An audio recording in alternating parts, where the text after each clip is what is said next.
In my past two videos, I've been talking about worries which can undermine one's health and happiness almost as rapidly and as painfully as a virus. In this video, I'll discuss some practical ways in which you can help yourself overcome your worries, either by managing them or hopefully by banishing them entirely. Now, if I told you this was going to be either easy or certain, I'd be lying.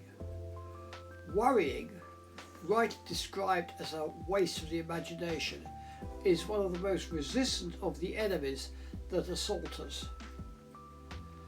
As one of the viewers to our website wrote, if I had nothing to worry about, I'd probably worry about having nothing to worry about.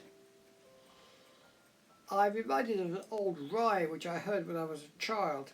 It goes like this: "It matters not one jot, says reason and good sense. Absurd to let a trifle grow immense." "It matters very much," says busy brain. "I never flush a trifle down the drain." So here are some practical steps you can take, suggestions which my clients have in the past found extremely helpful when they too were being worn down by relentless and circulating worries. First, S. Switch off your worries by becoming engrossed in some distracting and non-mentally demanding activity, such as watching a light movie and reading your favourite novel or listening to a much-loved music track. Remember, your mind, the human mind, can only focus on one idea at a time. If, for example, I ask you to think of a pink elephant wearing a tutu and dancing on a bowl of frozen custard, you'd find it impossible to hold any other idea in your head whilst doing so. Why not try it now? T. Take whatever positive steps you can to either lessen or banish the concern entirely.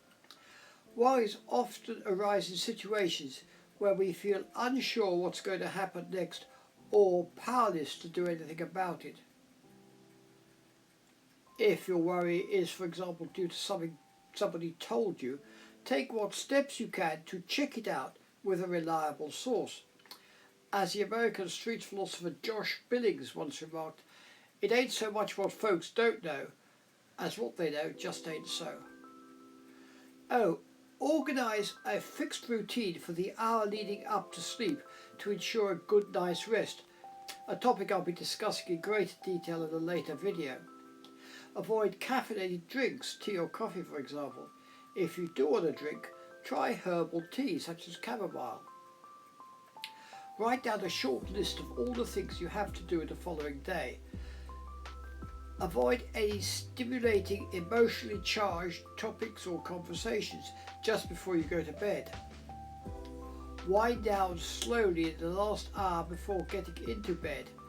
And while you're in bed, avoid watching TV, testing or doing any other work. The brain and body must learn that your bed is a trigger for going to sleep, not mental activity. Finally, P. Picture yourself while lying in bed, somewhere quiet and private. Imagine, for example, lying beside a blue sea on a warm beach under a blue sky.